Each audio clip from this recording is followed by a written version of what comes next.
ಕಳೆದ ಕೆಲವು ವಾರಗಳಲ್ಲಿ OTT ರಿಲೀಸಸ್ ತುಂಬಾ ಸುಮಾರಾಗಿದ್ವು. ನಾನು ಕವರ್ ಮಾಡಿದಂತಹ ಸಿನಿಮಾಗಳು ಕೂಡ ಗುಡ್ ವಾಚ್ಗಿಂತ ಡಿಸಪಾಯಿಂಟಿಂಗ್ ವಾಚಸ್ಗಳು ಜಾಸ್ತಿ ಇರ್ತಾ ಇತ್ತು. ಬಟ್ ಈ ವಾರ ಟೋಟಲಿ ಡಿಫ್ರೆಂಟ್. ಇವತ್ತು ರೆಕಮೆಂಡ್ ಮಾಡೋದಕ್ಕೆ ಹೊರಟಿರುವಂತಹ ಪ್ರತಿಯೊಂದು ಕಂಟೆಂಟ್ ಕೂಡ ಒಂದಲ್ಲ ಒಂದು ರೀತಿಯಲ್ಲಿ ಸ್ಟ್ಯಾಂಡ್ ಔಟ್ ಆಗುತ್ತೆ. ಸೊ ಬನ್ನಿ, ಹಾಗಿದ್ರೆ ಈ ವಾರ ತೆರೆ ಕಂಡಿರುವಂತಹ OTT ಕಂಟೆಂಟ್ಗಳು ಯಾವ್ಯಾವುದು, ಅದನ್ನ ನೀವು ಯಾಕೆ ನೋಡ್ಲೇಬೇಕು ಅನ್ನೋದನ್ನ ಈ OTT ರೆಕಮೆಂಡೇಶನ್ ವಿಡಿಯೋದಲ್ಲಿ ತಿಳಿಸ್ಕೊಡ್ತೀನಿ. ಹಾಯ್, ಎಲ್ರಿಗೂ ನಮಸ್ಕಾರ ಅಂಡ್ ವೆಲ್ಕಮ್ ಟು ಖಡಕ್ ಸಿನಿಮಾದ OTT ರೆಕಮೆಂಡೇಶನ್ಸ್. OTT ರೆಕಮೆಂಡೇಶನ್ಸ್ ನ ಪ್ರತಿ ವಾರ ತರ್ತಾ ಇದೀವಿ ಅಂಡ್ ಅದರ ಹಿಂದೆ ಹೋಗುವಂತಹ ರಿಸರ್ಚು, ಬಿಂಜ್ ವಾಚಿಂಗು, ಈ ಎಲ್ಲದಕ್ಕೂ ಸಿಕ್ಕಾಪಟ್ಟೆ ಎಫರ್ಟ್ ಬೇಕಾಗುತ್ತೆ ಅಂಡ್ ಎಫರ್ಟ್ ಜೊತೆಗೆ ಟೈಮ್ ಕೂಡ ಬೇಕಾಗುತ್ತೆ. ಸೊ ಈ ಎಫರ್ಟ್ ನಿಮಗೆ ನಿಜವಾಗ್ಲೂ ಇಷ್ಟ ಆದ್ರೆ ನಮ್ಮ ಚಾನಲ್ ಅನ್ನ ಸಬ್ಸ್ಕ್ರೈಬ್ ಮಾಡ್ಕೊಳ್ಳೋದನ್ನ ಮರಿಬೇಡಿ. ನಮ್ಮ ಮೋಟಿವೇಶನ್ ನ ಮೂಲ ಕೂಡ ಅದೇ ಆಗಿರುತ್ತೆ. ಹಾಗಾಗಿ ನಾವು ಕಮಿಂಗ್ ಟು ರಿಲೀಸಸ್. ಬ್ರಾಟ್. ದುಡ್ಡೇ ದೊಡ್ಡಪ್ಪ. ದುಡ್ಡಿದ್ರೆ ನಮ್ಮ ಅವಶ್ಯಕತೆಗಳು ಮಾತ್ರ ಪೂರೈಕೆ ಆಗಲ್ಲ, ನೆಮ್ಮದಿ, ಶಾಂತಿ, ಸುಖ ಇವೆಲ್ಲವನ್ನ ನಾವು ಕೊಂಡ್ಕೋಬಹುದು ಅಂತ ನಂಬಿರುವಂತಹ ನಮ್ಮ ನಾಯಕ ಕ್ರಿಸ್ಟಿ ಅಲಿಯಾಸ್ ಬ್ರಾಟ್. ನಿಷ್ಠೆನೇ ಎಲ್ಲದಕ್ಕಿಂತಲೂ ದೊಡ್ಡದು ಅಂತ ನಂಬುವವರ ತಂದೆ ಕಾನ್ಸ್ಟೇಬಲ್ ಮಹದೇವಯ್ಯ. ಶಾರ್ಟ್ ಕಟ್ ಅಲ್ಲಿ ದುಡ್ಡು ಸಂಪಾದಿಸಬೇಕು ಅಂತ ಬೆಟ್ಟಿಂಗ್ಗೆ ಕೈ ಹಾಕುವಂತಹ ಕ್ರಿಸ್ಟಿಯ ಬದುಕಲ್ಲಿ ಏನೆಲ್ಲ ಅನಾಹುತಗಳಾಯ್ತು, ಅವೆಲ್ಲವನ್ನ ಹೇಗೆ ನಮ್ಮ ಹೀರೋ ಫೈಟ್ ಮಾಡ್ದ ಅನ್ನೋದೇ ಸಿನಿಮಾದ ಪ್ಲಾಟ್. ಶಶಾಂಕ್ ಅವರು ಡೈರೆಕ್ಟ್ ಮಾಡಿರುವಂತಹ ಈ ಸಿನಿಮಾದಲ್ಲಿ ಡಾರ್ಲಿಂಗ್ ಕೃಷ್ಣ, ಮನೀಷಾ ಖಂಡ್ಕೂರ್ ಇನ್ನು ಮುಂತಾದವರು ಲೀಡ್ ರೋಲ್ಗಳಲ್ಲಿ ಕಾಣಿಸ್ಕೊಂಡಿದ್ದಾರೆ. ಸಿನಿಮಾದ ಕತೆ ಎಂಗೇಜಿಂಗ್ ಆಗಿದೆ. ಅಲ್ಲಿ ಕೆಲವೊಂದನ್ನ ಸೂಪರ್ಫಿಷಿಯಲ್ ಆಗಿ ತೋರಿಸಿದ್ದಾರೆ ಅನ್ನೋದನ್ನ ಬಿಟ್ರೆ ಕಡೆಯವರೆಗೂ ಒಂದು ಇಂಟ್ರೆಸ್ಟ್ ಲೆವೆಲ್ ಅನ್ನ ಮೇಂಟೈನ್ ಮಾಡೋದ್ರಲ್ಲಿ ಸಿನಿಮಾ ಸಕ್ಸಸ್ಫುಲ್ ಆಗಿದೆ. ಇನ್ನು ಇಲ್ಲಿ ಕೃಷ್ಣ ಅವರ ಹಿಂದಿನ ಪಾತ್ರಗಳಿಗೆ ಹೋಲಿಸಿದಾಗ ಈ ಕ್ರಿಸ್ಟಿ ಎಂಬ ಪಾತ್ರ ಡೆಫಿನೆಟ್ಲಿ ಸ್ಟ್ಯಾಂಡ್ ಔಟ್ ಆಗಿದೆ. ಖಡಕ್ ಸಿನಿಮಾದ ಪ್ರಕಾರ ಇದೊಂದು ಗುಡ್ ವಾಚ್. 7.6 IMDb ರೇಟಿಂಗ್ ನೊಂದಿಗೆ ಪ್ರೈಮ್ ವಿಡಿಯೋನಲ್ಲಿ ಅವೈಲಬಲ್ ಇದೆ. ಕಾಂತ. ಇದು ಸೆಲ್ವಮಣಿ ಸೆಲ್ವರಾಜ್ ಅವರು ಡೈರೆಕ್ಟ್ ಮಾಡಿರುವಂತಹ ತಮಿಳು ಸಿನಿಮಾ. ಇಲ್ಲಿ ದುಲ್ಕರ್ ಸಲ್ಮಾನ್, ಭಾಗ್ಯಶ್ರೀ ಬೋರ್ಸ್, ಸಮುದ್ರಕಣಿ ಇನ್ನು ಮುಂತಾದವರು ಲೀಡ್ ಆಗಿ ಕಾಣಿಸ್ಕೊಂಡಿದ್ದಾರೆ. ಅಷ್ಟೇ ಅಲ್ಲದೆ ರಾಣಾ ದಗ್ಗುಬಾಟಿ ಅವರು ಕೂಡ ಪ್ರಮುಖ ಪಾತ್ರವೊಂದಲ್ಲಿ ಕಾಣಿಸ್ಕೊಂಡಿದ್ದಾರೆ. ದುಲ್ಕರ್ ಅವರು ಸಾಲಾಗಿ ಪೀರಿಯಾಡಿಕ್ ಫಿಲ್ಮ್ಸ್ ನ ಮಾಡ್ತಾ ಬಂದಿದ್ದಾರೆ ಅಂಡ್ ಇಲ್ಲೂ ಕೂಡ ಅದು ಕಂಟಿನ್ಯೂ ಆಗಿದೆ. MK ತ್ಯಾಗರಾಜ ಭಾಗವತರ್ ಎಂಬ ತಮಿಳು ಕಲಾವಿದರ ಜೀವನದ ಒಂದು ಇಂಪಾರ್ಟೆಂಟ್ ಫೇಸ್ ನ ಮೇಲೆ ಈ ಸಿನಿಮಾ ಫೋಕಸ್ ಮಾಡುತ್ತೆ. ಸೊ ಇಲ್ಲಿ ನಮ್ಮ ಮುಖ್ಯ ಪಾತ್ರಧಾರಿಯ ಹೆಸರು TK ಮಹದೇವನ್, ತಮಿಳು ಚಿತ್ರರಂಗದ ಸೂಪರ್ ಸ್ಟಾರ್. ಅವನು ಆರಿಸ್ಕೊಳ್ಳುವಂತಹ ಒಂದು ಸಿನಿಮಾದಿಂದ ಅವನ ಲೈಫ್ ಅಲ್ಲಿ ಸಾಕಷ್ಟು ಬದಲಾವಣೆಗಳಾಗ್ತವೆ. ಮುಚ್ಕೊಂಡಿದ್ದಂತಹ ಕೆಲವು ಹಳೆ ಸಂಬಂಧಗಳು ಹಿಂತಿರುಗಿ ಅವನಡೆಗೆ ಬರ್ತವೆ. ಕೆಲವು ಹಿತಕರ ಅಹಿತಕರ ಘಟನೆಗಳು ಕೂಡ ನಡೀತವೆ. ಸೊ ಇದೆಲ್ಲ ಏನು ಎತ್ತ ಅಂತ ನೀವು ಸಿನಿಮಾ ನೋಡೇ ತಿಳ್ಕೋಬೇಕು. ಸಿನಿಮಾದ ಬಿಗ್ಗೆಸ್ಟ್ ಪಾಸಿಟಿವ್ ಪ್ರತಿಯೊಬ್ಬ ಕಲಾವಿದರ ಪರ್ಫಾರ್ಮೆನ್ಸ್.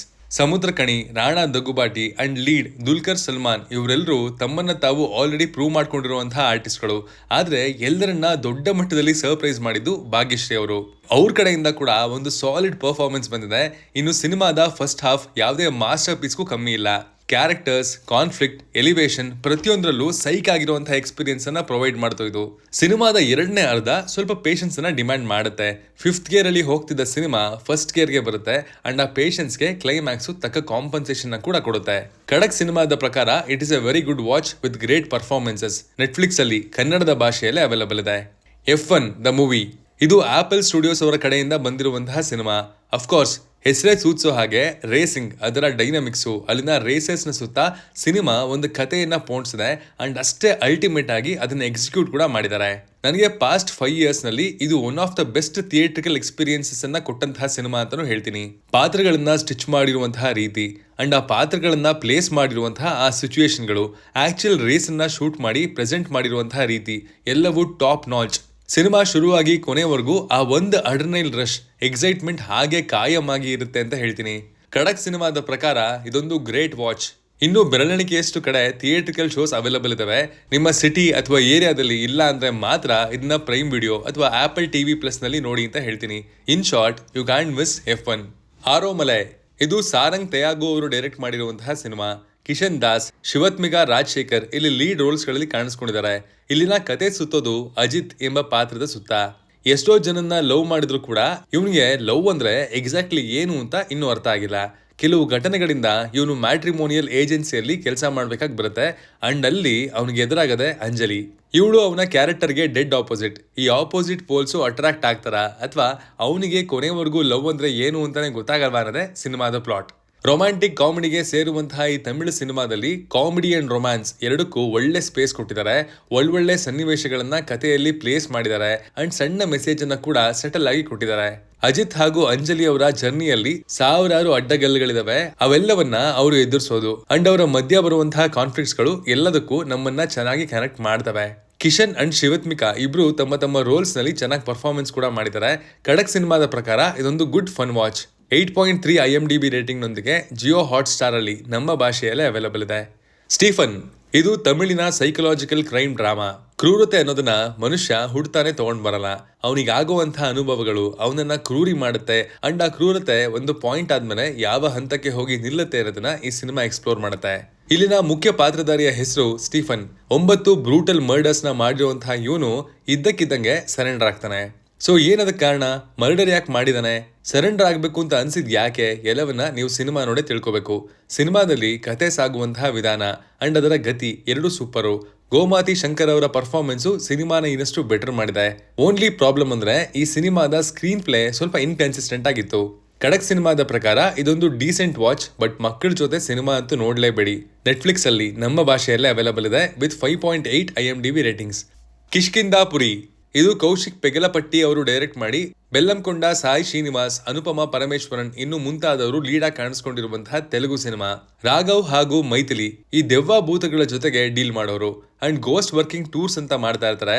ಅಂಡ್ ಆಗ ಅವರು ಎಂಟ್ರಿ ಕೊಡುವಂತಹ ಊರೇ ಕಿಷ್ಕಿಂಧಾಪುರಿ. ಅಲ್ಲೊಂದು ಭಯಂಕರ ದೆವ್ವ ಇದೆ. ಅದರ ರಹಸ್ಯ ಇನ್ನಷ್ಟು ನಿಗೂಢವಾಗಿದೆ. ಏನ ರಹಸ್ಯ, ರಾಘವ್ನ ಈ ಜರ್ನಿ ಏನು ಎತ್ತ ಅನ್ನೋದನ್ನ ನೀವು ಸಿನಿಮಾ ನೋಡೇ ತಿಳ್ಕೊಬೇಕು.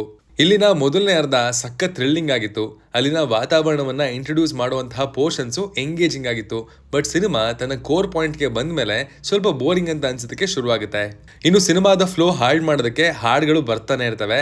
ಖಡಕ್ ಸಿನಿಮಾದ ಪ್ರಕಾರ ಇದೊಂದು ಡೀಸೆಂಟು ಗುಡ್ ವಾಚ್ ಅಂತ ಹೇಳ್ತೀನಿ. ತೆಲುಗು ಭಾಷೆಯಲ್ಲಿ ZEE5 ನಲ್ಲಿ ಅವೈಲಬಲ್ ಇದೆ. ಸೂಪರ್ ಮ್ಯಾನ್ ರೆಗ್ಯುಲರ್ ಆಗಿ ಸಿನಿಮಾ ನೋಡುವಂತಹ ನಮ್ಗೆ ಒಂದು ವಿಷಯ ಅಂತೂ ಅರ್ಥ ಆಗೋಗಿದೆ. ಸಿನಿಮಾ ಮೇಲಿನ ನಿಮ್ಮ ಎಕ್ಸ್ಪೆಕ್ಟೇಷನ್ಸ್ ಎಷ್ಟು ಕಮ್ಮಿ ಇರುತ್ತೋ ಸಿನಿಮಾ ಅಷ್ಟೇ ಒಳ್ಳೆ ಅನುಭವನ ಪ್ರೊವೈಡ್ ಮಾಡುತ್ತೆ. ಅಂಡ್ ಈ ಫ್ಯಾಕ್ಟರ್ಸು ವಾಪಸ್ ನಮಗೆ ರಿಯಲೈಸ್ ಮಾಡಿಸಿದ್ದು ಇದೇ ಸಿನಿಮಾ. ಹೈಪ್ ನ ನಡುವೆ ನಾನು ಇದನ್ನ ಥಿಯೇಟರ್ ನಲ್ಲಿ ನೋಡಿದೆ, ಬಟ್ ರಿವ್ಯೂ ಕೊಡೋದಕ್ಕೆ ಸಮಯ ಆಗಿರಲಿಲ್ಲ. DC ಸ್ಟುಡಿಯೋಸ್ ನ ಹೊಸ ಯೂನಿವರ್ಸ್ ಒಂದು ಇಲ್ಲಿಂದ ಸ್ಟಾರ್ಟ್ ಆಗಿದೆ. ಅಂಡ್ ಈ ಸಿನಿಮಾದ ವರ್ಲ್ಡ್ ಬಿಲ್ಡಿಂಗ್ ಹಾಗೂ ಮುಂದಿನ ಸಿನಿಮಾಗಳಿಗೆ ದಾರಿ ಮಾಡ್ಕೊಡೋ ಭರದಲ್ಲಿ ಎಂಟರ್ಟೈನ್ಮೆಂಟ್ ಅನ್ನ ಸ್ವಲ್ಪ ಕಾಂಪ್ರಮೈಸ್ ಮಾಡ್ತು ಅಂತ ಅನಿಸ್ತು. ಟು ಬಿ ಹಾನೆಸ್ಟ್ ಇದು ಅಷ್ಟೇನ್ ಕೆಟ್ಟ ಸಿನಿಮಾ ಅಲ್ಲ. ಆದ್ರೆ ಹೇಳದ್ನಲ್ಲ ಗುರುವೆ, ನನ್ನ ನಿರೀಕ್ಷೆಗಳು ಹೆಚ್ಚಿದ್ವು. ಖಡಕ್ ಸಿನಿಮಾದ ಪ್ರಕಾರ 7.1 IMDb ರೇಟಿಂಗ್ ಪಡ್ಕೊಂಡಿರುವಂತಹ ಈ ಸಿನಿಮಾ ಒಂದು good watch, but keep your expectations low ಅಂತ ಹೇಳ್ತೀನಿ. ಜಿಯೋ ಹಾಟ್ ಸ್ಟಾರ್ ಅಲ್ಲಿ ಇಂಗ್ಲಿಷ್, ಹಿಂದಿ ಭಾಷೆಗಳಲ್ಲಿ ಅವೈಲಬಲ್ ಇದೆ. ಮ್ಯಾನ್ ವರ್ಸಸ್ ಬೇಬಿ ತಮ್ಮ ಬಾಡಿ ಮೂವ್ಮೆಂಟ್ಸ್ ನ, ಎಮೋಷನ್ಸ್ ನ ಆನ್ ಫೇಸ್ ಎಕ್ಸಾಗಿರೇಟೆಡ್ ಅಂದ್ರೆ ಬೇಸಿಕಲಿ ಓವರ್ ಆಕ್ಟ್ ಮಾಡಿ ಕಾಮಿಡಿ ಜನರೇಟ್ ಮಾಡೋದಕ್ಕೆ ಸ್ಲ್ಯಾಪ್ ಸ್ಟಿಕ್ ಕಾಮಿಡಿ ಅಂತ ಕರೆಯಲಾಗುತ್ತೆ. ಅಂಡ್ ಇಡೀ ಜಗತ್ತಲ್ಲೇ ಇದರ ಬಾಸ್ ಅಂದ್ರೆ ಅದು ರೋವನ್ ಆಟ್ಕಿನ್ಸನ್. ಅದೇ ನಮ್ಮ ಮಿಸ್ಟರ್ ಬೀನ್ ಗುರುವೆ. ಇವರು ಬರೆದು ಡೈರೆಕ್ಟ್ ಮಾಡಿ ನಟಿಸಿರುವಂತಹ ಮಿನಿ ಸೀರೀಸ್ ಒಂದು ಬಂದಿದೆ, ಅದೇನೆ ಮ್ಯಾನ್ ವರ್ಸಸ್ ಬೇಬಿ. ಇಲ್ಲಿನ ಮುಖ್ಯ ಪಾತ್ರಧಾರಿಯ ಹೆಸರು ಟ್ರಿವರ್. ಇವನ ಲೈಫ್ ಅಲ್ಲಿ ಎಲ್ಲ ಓಕೆ ಆಗಿ ನಡೀತಾ ಇದೆ. ಅಂಡ್ ಸಣ್ಣ ಪುಟ್ಟ ಕೆಲಸವನ್ನ ಕೂಡ ಇವನು ಹುಡುಕ್ತಾ ಇರ್ತಾನೆ. ಹೀಗಿರುವಾಗ ಅವನ ಮನೆ ಆಚೆ ಯಾರೋ ಸಣ್ಣ ಪಾಪು ಒಂದನ್ನ ಇಟ್ಟು ಹೋಗಿದ್ದಾರೆ. ಅಂಡ್ ಅಲ್ಲಿಂದಾನೆ ಒಂದು ಫನ್ ಅಂಡ್ ಎಮೋಷನಲ್ ರೈಡ್ ಶುರುವಾಗುತ್ತೆ. ಇವನು ಆ ಪಾಪುನ ರಿಯಲ್ ಪೇರೆಂಟ್ಸ್ ನ ಹುಡ್ಕೋದಕ್ಕೆ ಸಾಧ್ಯ ಆಯ್ತಾ ಇಲ್ವಾ ಅನ್ನೋದೇ ಸೀರೀಸ್ ನ ಪ್ಲಾಟ್. ಸೀರೀಸ್ ನಲ್ಲಿ ಸ್ಲ್ಯಾಪ್ ಸ್ಟಿಕ್ ನಾವು ಏನನ್ನ ಎಕ್ಸ್ಪೆಕ್ಟ್ ಮಾಡ್ತಿದ್ವೋ ಅದೆಲ್ಲವೂ ಆನ್ ಪಾಯಿಂಟ್ ಲ್ಯಾಂಡ್ ಆಗುತ್ತೆ. ಅಂಡ್ ಸಖತ್ ನಗುವನ್ನ ಕೂಡ ಖಂಡಿತವಾಗ್ಲೂ ಹುಟ್ಟಾಕುತ್ತೆ. ಖಡಕ್ ಸಿನಿಮಾದ ಪ್ರಕಾರ it's A fun watch. 6.6 IMDb rating ನೊಂದಿಗೆ ನೆಟ್ಫ್ಲಿಕ್ಸ್ ನಲ್ಲಿ ಸ್ಟ್ರೀಮ್ ಆಗ್ತಾ ಇದೆ. ಇದರ ಹಿಂದೆ ಮ್ಯಾನ್ ವರ್ಸಸ್ ಬಿ ಎಂಬ ಸಿನಿಮಾ ಕೂಡ ಬಂದಿತ್ತು. ಅಂಡ್ ಅದನ್ನ ನೋಡಿಲ್ಲ ಅಂದ್ರೆ ಅದನ್ನ ಸಹ ರೀವಿಸಿಟ್ ಮಾಡಬಹುದು ಅಂತ ಹೇಳ್ತೀನಿ. ಇದಾಗಿತ್ತು ಈ ವಾರದ OTT ರೆಕಮೆಂಡೇಶನ್ಸ್. ಇಷ್ಟು ಕಂಟೆಂಟ್ಸ್ ನಲ್ಲಿ ನೀವು ಯಾವ್ದನ್ನ ನೋಡ್ತೀರಾ, ಯಾವ್ದನ್ನ ಆಲ್ರೆಡಿ ನೋಡಿದಿರಾ, ಅಂಡ್ ಇಲ್ಲಿ ನಾವ್ ಯಾವ್ದಾದ್ರು ಒಳ್ಳೆ ಕಂಟೆಂಟ್ ಅನ್ನ ಈ ವಾರ ಬಂದಿರೋದನ್ನ ಮಿಸ್ ಮಾಡಿದ್ರೆ ಕಮೆಂಟ್ ಮಾಡಿ ತಿಳಿಸಿ. Signing off, Manu.